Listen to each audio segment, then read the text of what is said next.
everyone, and welcome back for another episode of Round Robin. I am your host, Tracy Preston, along with Christine Mulligan, Nina Mulligan, Angela Hafler, and of course, my husband, Todd Preston. Hey, everyone. Hello. Hi. What's up? Hey, everybody. Every now and then, history reminds us that life doesn't always end quietly or logically. Some people laugh themselves to death. Some were taken out by coincidence so strange that it feels scripted. And some burned out exactly the same age again and again until the number itself became a legend. So tonight, we're not here to scare you. We're here to marvel at how strange, unpredictable, and sometimes darkly funny the human story can be. Because whether it's freak accidents, cursed objects, eerie coincidences, or the infamous 27 Club, one thing that becomes clear very quickly is we are terrible at predicting how things end. So, settle in. This is a round robin episode built on the weird, the unbelievable, and the how did that even happen? So let's begin with our first segment, the strangest ways to die. Are we going to talk about babies falling out windows again? No babies. Okay. Good. No weird-ass babies falling from windows in Detroit. All right, so we're kicking things off today with a topic that is equal parts fascinating, horrifying, and honestly, kind of unbelievable. These are some of the strangest ways people are said to have died, from ancient legends to modern cautionary tales. Now I'm going to throw one out to each of you, and I just want your raw reaction. No pressure to be profound. Confusion, disbelief, dark humor, all of it's welcome. You ready to do it? Let's do it. All right. Let's go. Okay. All right, Christine, you're up first. In 1975, a man named Alex Mitchell in England was watching The Goodies on TV. One particular sketch hit him so hard that he laughed uncontrollably for over 20 minutes. Eventually, he collapsed and died. Doctors later believed the prolonged laughter caused heart failure. Christine, how does your brain even... I just want to start out when you said he was watching Goodies. So I'm not from Europe, so Goodies initially just made me think of Goodies. You know, the old dirty man was watching Goodies. Winky, winky. But then, but then you went on to say that it was so funny that he laughed uncontrollably for 20 minutes. And I totally understand that. Like, I don't see where's the dilemma that he died of a heart attack because he was laughing so hard at something so funny, especially coming from someone like you, that when you hang out with me, your carotids start shutting down on you and you end up with a migraine. Like, you're hopping and jump away from stroking out your damn self, and I'm pretty sure your record is like an hour of constant laughing. So what are you questioning me like that for? So it's not a big surprise. Is that what you're saying? No, not you get it? I know. I totally get it. People of weaker constitutions should not be left unattended when they're watching funny shit, or if they're hanging out with a funny friend. That's right. At least when we talk, I at least get a little bit of a break and a couple deep breaths. And I will be able to help you, God forbid, any signs and symptoms start showing up. That's right. I know I'm always safe with you. That's one of the reasons probably why I just let it all out. Let it go. All right, Todd. This one feels like something out of mythology. Ooh. And that's fitting for you. It is. All right. So according to legend, Aeschylus, an ancient Greek playwright, was killed when an eagle dropped a tortoise onto his bald head, mistaking it for a rock to crack the shell. I just need to know, Todd, on a scale from 1 to Final Destination, where does this one land for you? This puts it right at 5. But you know what? Being a bald man, now I got to watch out for Eagles dropping turtles on my head. I thought you were going to go with Final Destination. Oh, that's crazy. Yeah. Can you imagine surviving ancient wars and politics only to be taken out by an airborne tortoise? Wow. That's worse than a baby. But you know what? That's smart on the Eagles' part, you know. How am I gonna crack this nut? And guess what? We're gonna drop it on a rock. There's a rock. Yeah. Anchors away. All right, Nina.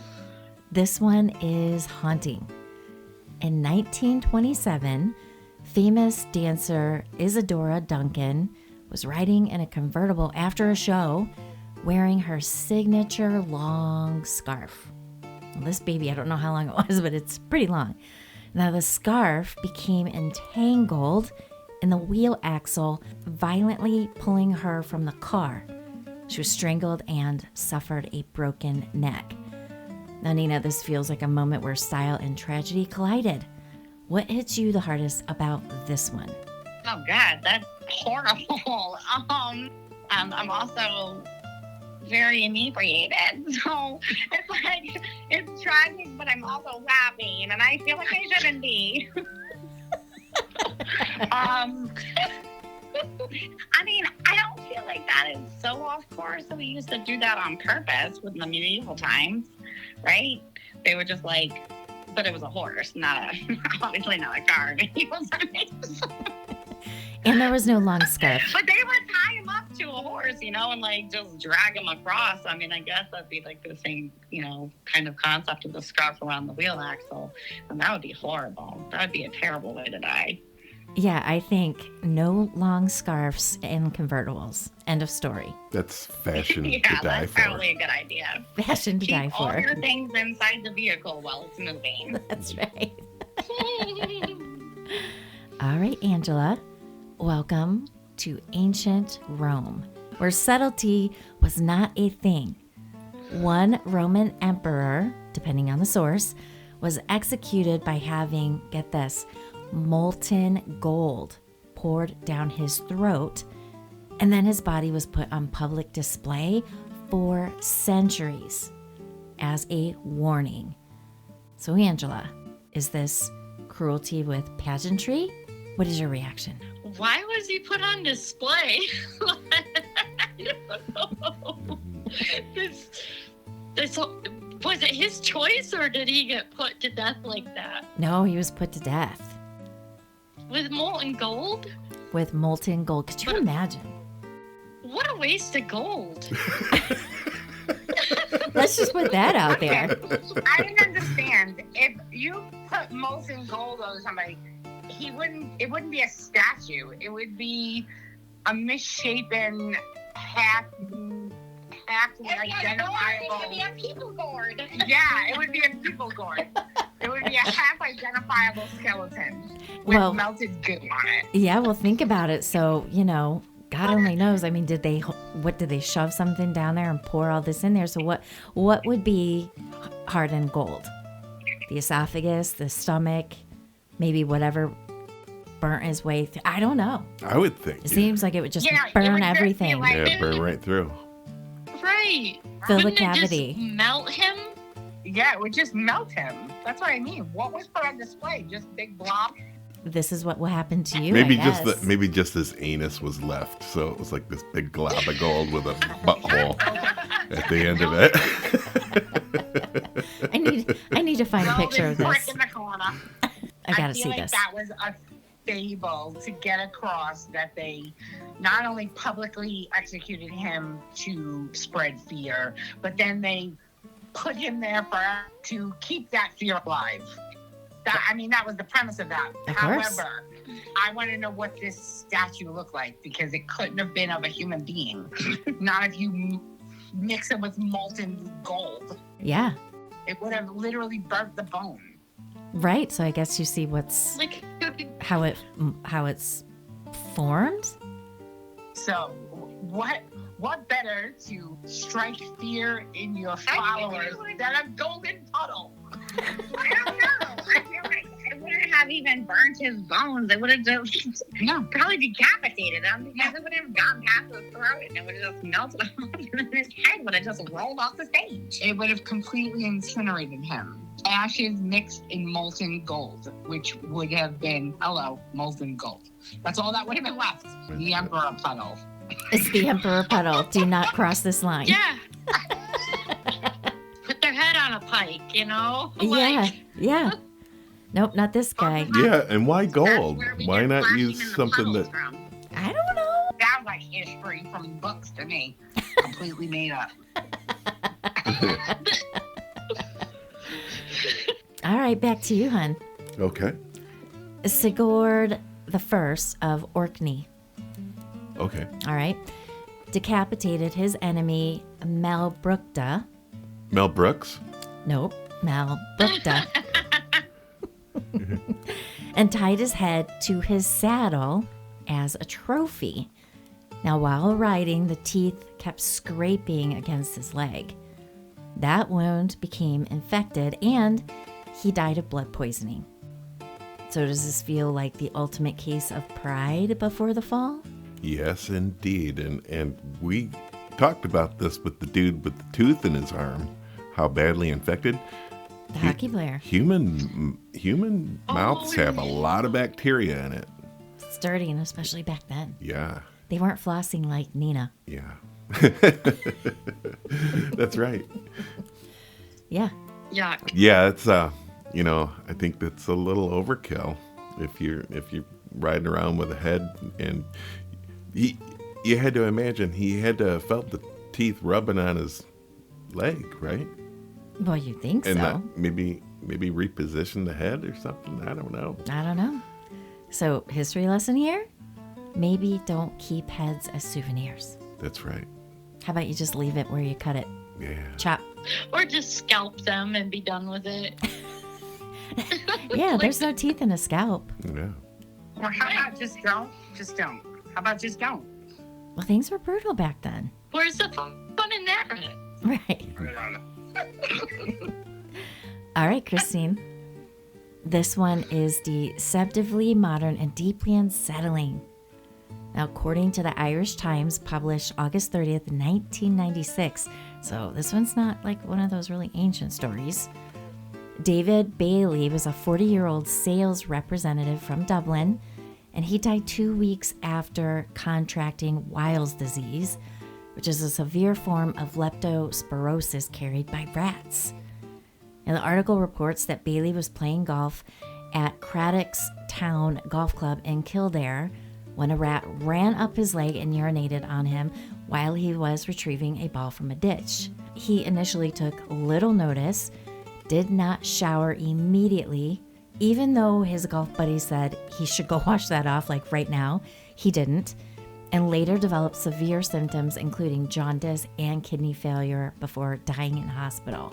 Now, Christine, would you? Yeah, what do you want me to say about this? Yeah, duh, you nasty bitch. What do you want me to say about this? Of course he should have went and washed it off immediately. Why would you let a rat piss on you and you not go wash it off? First and foremost, you dirty little rascal. Second of all, I'm guessing that he obviously had something open on the area that the rat pissed on, like a scratch or a wound of some kind, that it readily got into his system like that. Unless this story about the rat is just coinky-dinky because he's also a dirty pig at home, Avi, that he lives with rats and it was kind of happenstance that he has a witness for the rat issue that they were able to diagnose him, but he probably readily eats off of dirty plates and dishes at his house because he's dirty, because he watched and felt a rat piss on him and did nothing about it. Yeah, so he's just dirty.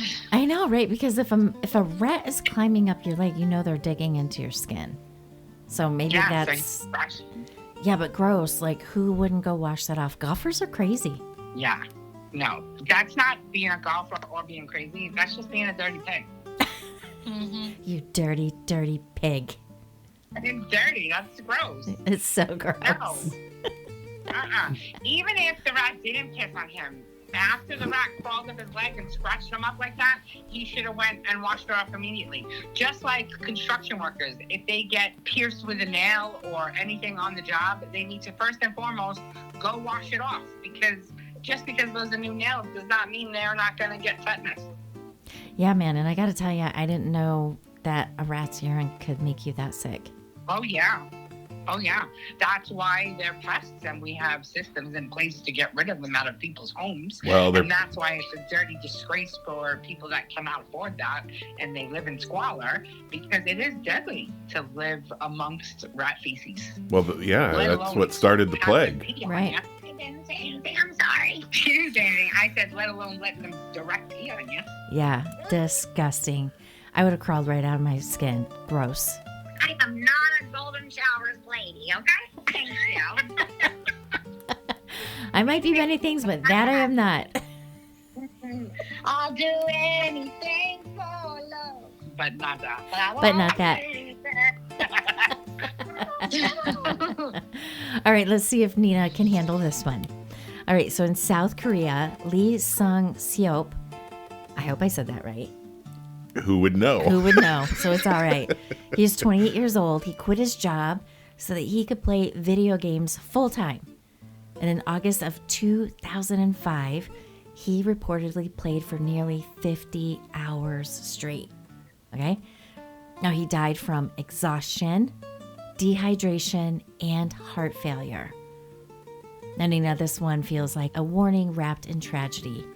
What sticks with you? I can totally understand how that could occur.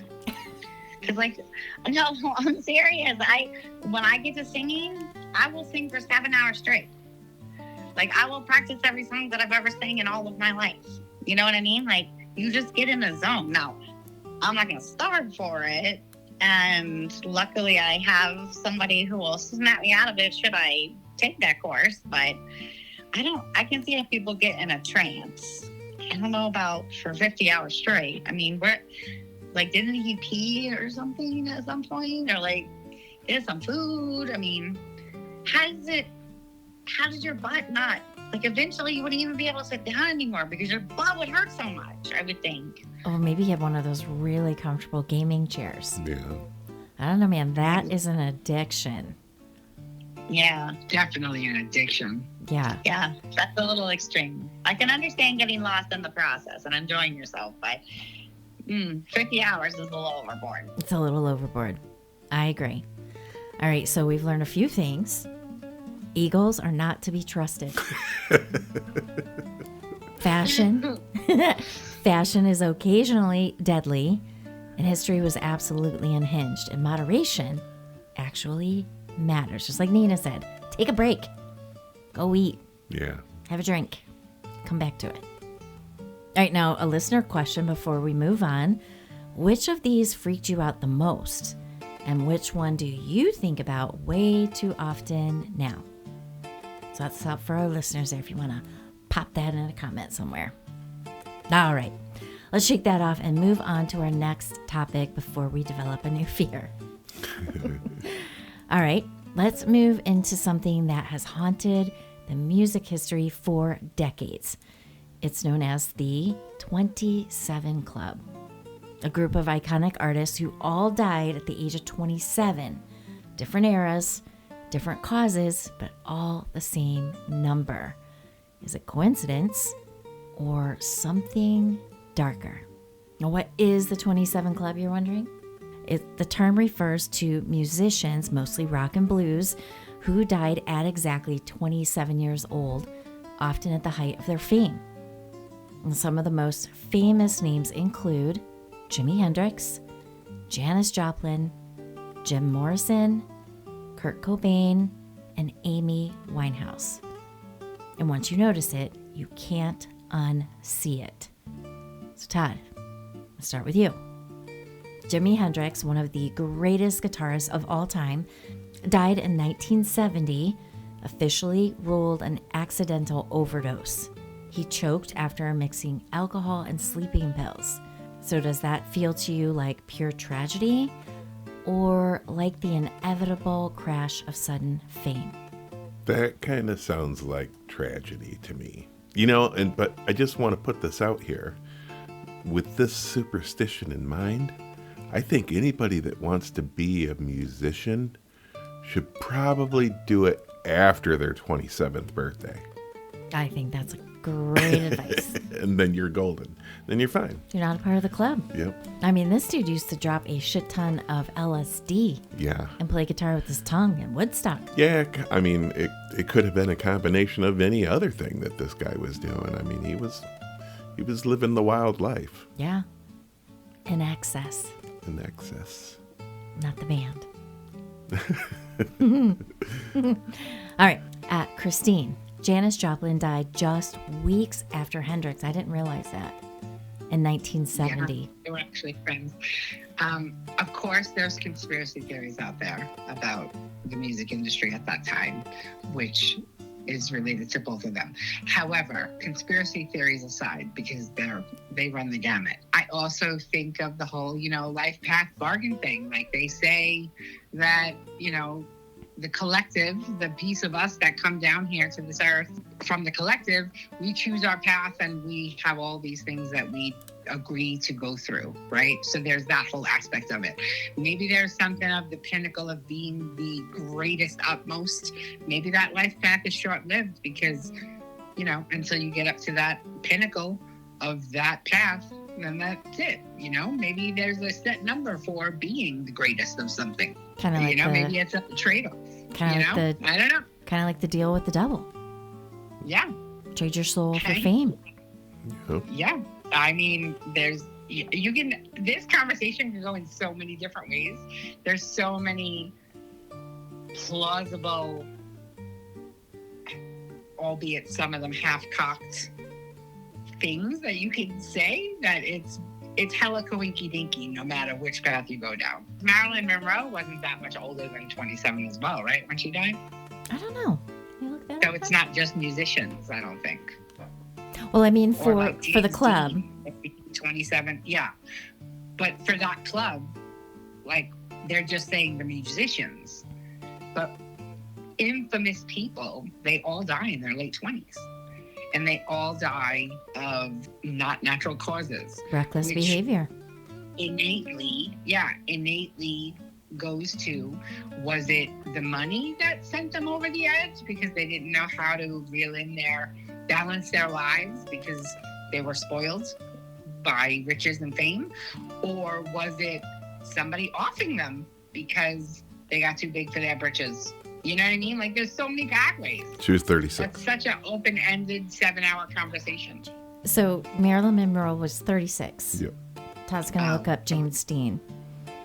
Now, Janis Joplin, she died of a heroin overdose alone in a hotel room. Now, I thought I heard she also choked on a chicken bone.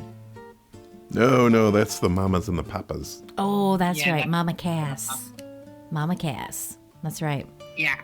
24. But the conspiracy theory that's linked to Janice and Jimmy is the heroin. Yeah. Is that because they were prolific users of it, they found it very suspicious that they both overdosed on it. And they were alone, I guess, too, right? Yes. Alone when they died. When they're hardly ever alone, ever. Right. So with the two of them, it's hella sus. Well, and they were highly political. I mean, they were also very anti-war, anti-government, and also that was, a big movement for women's rights and things like that. And I know that and I think at the time I want to say Clive Davis, but I could be getting that completely wrong, very much clashed over how artists were being treated in the industry, not just women, but artists in general. So I think I'm a conspiracy theorist. All of these people don't just up and die. What happened was they stopped playing the game. They said, I'm not playing this game anymore. But they already know too much, so we can't let them leave. Let them leave because we have to capitalize on all the music that we have yet to release.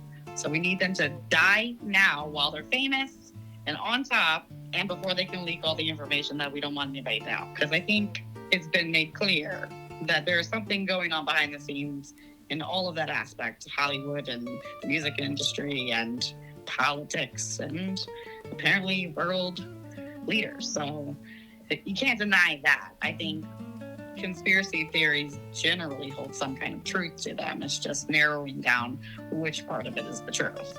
Right, because You know what I mean? they're kind of like the Pied Piper, right? Yeah, if they fly too close to the sun, meaning they have too many eyes on them, you know, when you control the masses, you become enemy number one sometimes. Mm-hmm. Makes sense. Now, James Dean, just FYI, was 24. 24, yep. Oh, okay. So neither one I of them. so Robert Johnson, he was a blues legend. He died at the age of 27 in 1938 after he supposedly made a deal with the devil at the crossroads. Oh. Oh, is that what the movie was based on? With Ralph Macchio? I don't know. Right, Ralph Macchio. I forgot about that movie. Yeah. Oh, I didn't. Clearly. Good possibility. Yeah.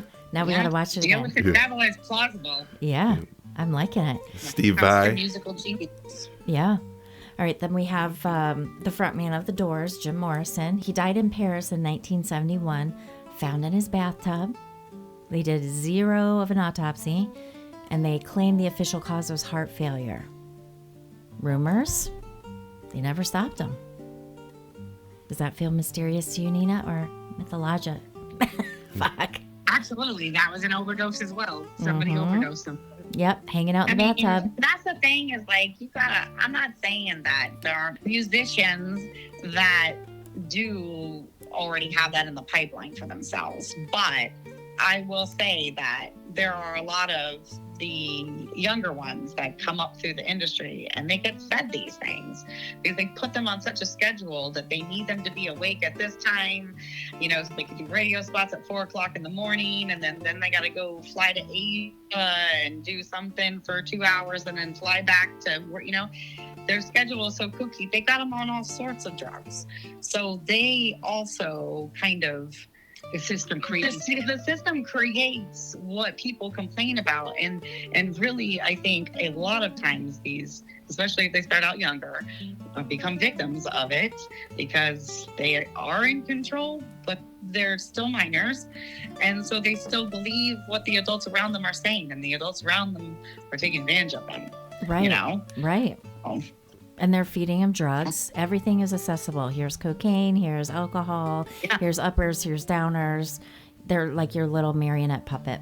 That's how they control So it's them. easy then. I agree. They can control them, and then when you want to get rid of them, it's a real easy. Oh, well, he was a drug addict. We know he was a drug addict. I mean, they're just now reinvestigating the whole thing with Perry, with his face from Friends. Now they're charging the people, and they're saying no, he was definitely fucking murdered. You know, but we all assume because he had been a drug addict before that he must have been just relapsing, and oh, it was tragic. You know, come to find out that might not have been the case. Yeah, I can't wait to see that one. You know, Keith Morrison, the guy on, I think it's Dateline, you know, that's his stepdad. Yeah. The one that always goes, well. Oh, my. That too. It's my favorite. Did you guys know that was his stepdad? Who's stepdad? Matthew Perry. Matthew Perry's stepdad. Really? Yeah. Oh, no, I didn't know that. Yeah. So, you know, you got this big anchor guy with Dateline. I'm surprised it took this long, to be honest with you. So there's a little nugget. So I can't wait to see how all that unfolds, because I do, now that you said it, I actually forgot, but now that you said it, I do call that surfacing again. It always seemed very suspicious to me. He was in a pool. Yeah. Please. The For guy sure, did 'cause drugs he- for years. He should know better than to Yeah, be in a but then pool. he had changed this whole thing. He had a book out. He was doing great, you know. And really, I'm not saying that people can't relapse. And of course, if anybody knows anything, if you get clean and then you interject what you used to when you have zero level in your body at that point, yeah, I mean, overdoses can happen. But it was really, really sus. So I don't know. I think if it's a musician in the 27 Club, I'm gonna say they probably sacrificed. That's my theory. I'm with you. Now we have Kurt Cobain in 1994. He had a gunshot wound. I think it was to the noggin. Ruled as a suicide, though theories persist. He was the voice of grunge. Yeah. I was totally into grunge, and yes, he was in the forefront. A symbol of alienation. Why do you think his death still sparks so much debate? I think maybe because he had the ears of the youth. He was flying too close to the sun. Too many eyes. Yeah. No, because the way he died, he couldn't have done. It's been proven that there's no way he could have held the shotgun. And that's what I'm the saying. way that, So Mhm. he was off. yeah, He was off because he was flying too close to the sun. Too much attention. yeah. Too much collective energy going in a direction that the powers that be did not like. Agreed. All right, now we have Amy Winehouse in 2011, one of the most powerful voices of her generation, died from alcohol poisoning after a period of sobriety. And her husband left her, right? So she went Yeah. way deep down. And I don't know about you guys, but I feel that she was definitely failed. Especially, I don't know if you guys ever watched the documentary, but Absolutely. yep, she needed help, and her dad went and brought a camera crew and all of that. I mean, this poor girl really needed help. And I can't remember what song she wrote about, the rehab song. I guess that would be, right? She was just like, even my dad, basically, even her dad, he's just publicizing and making money off of her. I feel horrible about this one too. They're all terrible, but this one was absolutely preventable, I think. Yeah, the one thing that is a common thread with everyone on this list is, yes, they might have been famous, but chances are they were completely controlled by somebody else.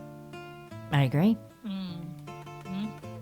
Now, statistically, researchers say musicians aren't more likely to die at 27 than any other ages, but culturally, the pattern is undeniable. Young fame, intense pressure, substance abuse, mental health struggles. There's no off switch. Yeah. But that's the problem. And so we have a pattern. What are we doing about it? So we have a pattern where we take these young, fresh children and we feed them through this pipeline from the time that they're 8 up until however long they last. And the entire way, we all know what they're doing to these kids. And yes, some of them escape it because they have parents that are there from the beginning and they're in the business, up in the business of what's going on and being a pain. Those are the ones you hear about, right? Oh, she was such a stage mom. No, she was probably keeping her kid from getting pedophiled, is what she was doing. You know what I'm saying? Agreed. So we got to recognize the pattern and then let's fix it. And that way we don't have these issues anymore. Well, I think society is auto-correcting to some extent. Yeah. Because you see the trend of more people being authentic and genuine to themselves and not bowing Yeah. to the ridiculous engine machine. Yeah. You know what I mean? The churn and burn. That is Which why is the industry. that's The why industry itself is the churn and burn. And that's exactly, yes. Yeah. That's exactly these why kinds of things podcasts and YouTubers and streamers and Instagrammers and all of those people that are artists that are doing their thing, cultivating their craft, honing their craft and obtaining audiences. They're making a living for themselves, by themselves, for themselves. And as they grow, they select people who are going to help them grow further instead of take the big cut off the top and own them. Right. Well, and just like Nina said, having parents that are involved, let's go back to the Nickelodeon documentary. Yeah. The ones who got Exactly. out, their parents are like, hell no, I'm not leaving my kids on set. I'm not leaving them here. And guess what? Yeah. They didn't Yeah. work for long. Exactly. Those kids didn't stay. Exactly. Right. But we're here as people on the outside discussing this pattern because it is very real. It is on film. It is in black and white. Is it in the court systems? And yet every day the system still continues to function the way that it is. That's what boggles my mind. It's Why are we not money. stopping this? Because it's Why is money. there not legislation against Well, this? it's not as much the money as it is the people controlling the outcomes. Yeah. Which all comes The down to people money. at the top that have benefited, yeah. The people that are getting the most money, yes, which are the ones at the top. Yeah. There's a problem. Yeah. There's a problem at the top. We And can- hopefully society will come to some new systems. Yeah. Yeah. I mean, we can even roll in the whole nonsense with Kevin Spacey. Same shit, right? If you didn't Yeah. let him molest you or whatever, you didn't work. He'd blackball you. Boop. Now, guess what? He's homeless Yep. And So- jobless. and jobless. So What comes around goes around. All right, well, let's pivot now, because sometimes, even at the very end, people were still themselves. These are some of the most bizarre, unexpected, and oddly human last words in history. I'm going to throw a couple of these out and see what you have to say about it. So, Christine, Oscar Wilde reportedly said, either the wallpaper goes or I do. Dying dramatic and still critiquing interior design. Wait, dying dramatic? Dying. These are all last words that these people, famous people said. Either the wallpaper goes or I go, or I do. I think he was probably trying to be funny. I commend him for that. Yeah. Because he was dying, so he knew he was going. So he knew you couldn't get the wallpaper down fast enough. Yep, so I'm going. I'm out. Yeah, so that's really weird. Yeah. That's weird. Like, I need to, now I'm just questioning the context of the background to the wallpaper. Like, is there an ongoing joke with the wallpaper? Did he hate it? Well, maybe I think he just realized he's dying, and maybe that was his last funny And bit. anybody that's ever dealt with Yeah. wallpaper knows that it's a real job to take down. So, Right. yeah. Good one. Yeah. All right. Now, Todd, you get this one. Pancho Villa alleged last words were, "Don't let it end like this. Tell him I said something." Iconic or panic? Panic for I sure. say panic, Yeah. right? Because it feels like someone was realizing their legacy is ending. Yeah, and had nothing clever to say at Yeah. the steps of the pearly gate. Mm-hmm. Yep. Agreed. All right. Mary Antoinette wasn't executed because of a single crime. She was executed because she became the symbol of a collapsing monarchy during the French Revolution. This execution sent a message that the monarchy was truly finished. So there were unified revolutionaries. They removed a living symbol of royal power. Now, as she stepped onto the scaffold, Marie Antoinette reportedly said to her executioner, "Pardon me, sir, I did not mean to do it," after stepping on his foot. Can we say composure under terror? Polite to the end? Polite to the end. Nina, what do you think? Well, Or a wise ass. Yeah, like, what are you going to do to me? So what? I stepped on your Like foot. sarcasm. Yeah. I don't know. I think she was framed. I'm convinced that possibly she was the patsy. I don't know. I don't think she was as bratty as she's made out to believe. I think she was very courteous. And Simple. She was simple. no, she was married off to this dude. I mean, it's not like they knew each other or were in love. She didn't know the language. She was completely ostracized. He was reportedly for the boys and not the girls, and would refuse to lay with her. And so she was completely tormented by the family because she would not give them an heir. And it wasn't her fault because he wouldn't sleep with her. So everything fell on her, and then everything became her problem. No, it was her husband that was the problem. Agreed. But you know what I'm saying? So history ain't always what it seems. And I do think that she probably was very polite. And she probably just said, this is what it is, because I'm a woman, so fuck it. Excuse me, I didn't mean to step on your toes, sir. Right, and Because that's what every polite woman does. by the time she was executed, her husband was already executed. I need to watch that movie. Kirsten Dunst played her, I think. Yeah. Yeah, I've never seen it. I got to see that. Have you guys good ever? one. Yeah. Have you guys ever heard the "let them eat cake" thing Yeah. that she said? Yeah. Do you guys Yeah, I think? heard she didn't say it. That's right. That's right. So Yeah. now, supposedly, she said this when she was told that the French peasants had no bread. Now it implies that she was so out of touch with suffering that she was like, let them eat cake instead. But did you know that back in the day, brioche bread, which is like a sweet bread, that was also referred to as cake. And when there was a shortage of bread, bakers were required to sell brioche bread at slash prices. So I don't think it was a bad thing. She didn't say it, or even if she did say it, it wasn't in a derogatory sense. Right. Let them have the brioche. I just thought that was interesting. That makes more sense too. Yeah. Well, that's pretty much our show for today. Let's get on to our round robin recommendations. And we're going to let Todd go first because he's got a boogie off to work. Yeah, so we watched Inside the Mind of a Dog, and that was on Netflix. And oh, did you watch it, Angela? I've seen it. Oh my God. Oh, isn't that loved it. awesome? Yes, I bawled. Yeah.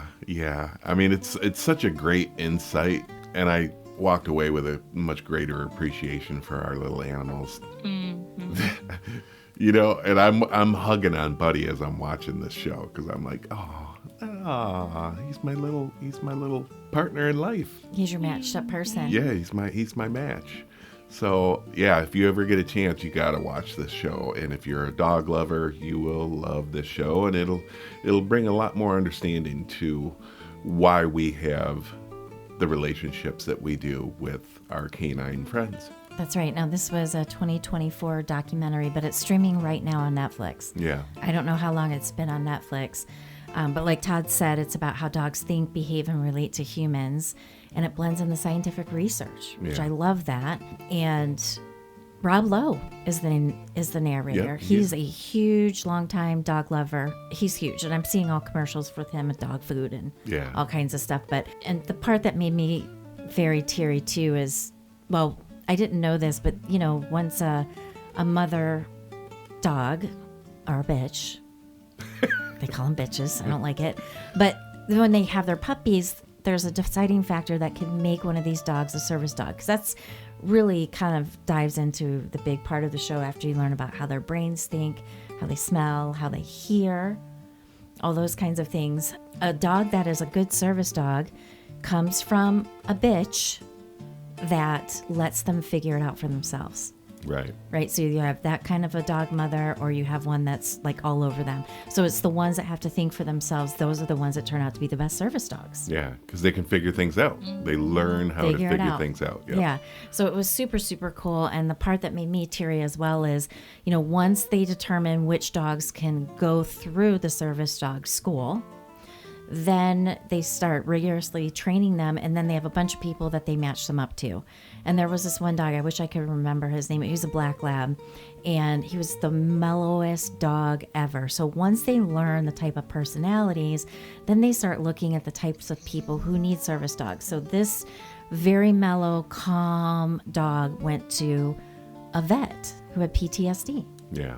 Yep. And then another one went to a young lady, maybe in her early 20s at this point, but she was a speech affected, so you couldn't really understand what she was saying, but it doesn't mean she doesn't understand you cognitively. She was sound, and she had some, interesting body movements, but one of the dogs was for her, and that's just what got me, is just the love and the tears and the bonds, because not only do they then, show them, hey, this dog is for you, then they still have to go through training there on site, make sure the bonding happens and all that kind of stuff. So it's amazing. And like Todd said, it makes you see your animals in a different light. And another thing that I found really, really cool is dogs have 16 facial expressions. That they learned essentially from us. Right, like showing the whites of their eyes to you. Yeah. That's a human trait. Yep. And monkeys have 13. 13, yeah. And humans have 26. So it's just a super cool documentary, and we can't recommend it enough. So Inside the Mind of a Dog on Netflix. Very cool. Adam and I have been binging Stranger Things. Oh my God. I love it. It reminds me of the time when we were growing up, I talked to the kids about it because they're really into it. All the different cliques, in school, like you had the nerds who played D&D, you had the cheerleaders, the jocks, the rockers, and all of that. Like, they were literally, that was us. I was totally Robin. But yeah, we're really enjoying it. So Stranger Things, I totally recommend. I've got to get into that. We finished all of it, and I know we talked about it on Round Robin before it even started, because I think the first new part of the series came out at Thanksgiving, and then they finished it up around Christmas or New Year's or something like that. So I need to get into that for sure. So good. Yeah. All right, Christina, Nina, what you got? All right, well, We just started watching The Night of the Seven Kingdoms. It is a spin-off from The House of Dragons, which is a spin-off of Game of Thrones. So if you're a fan of either one of those, of course you're going to love The Night of the Seven Kingdoms. It has just started. It is a new series on HBO. Yes. And they're dumb and make you wait every week. And they make you wait every week. So it's, you can hold off on this recommendation until it's time to binge it. But I already got hooked because I thought that they put the whole thing out there because I like when they do that.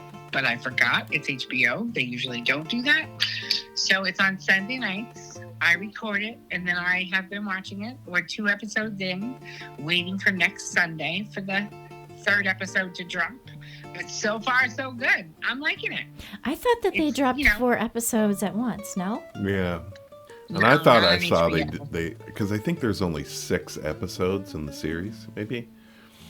And I was under the impression that this time they were dropping all 6, but that is not correct. Oh, that That sucks. is not correct. There's only 2 currently available. Yeah, so either you wait and binge them all. Yeah. Yeah, I think that's what we're going Or to do because you- it's too good to wait. Yeah. I am finding myself like, damn it!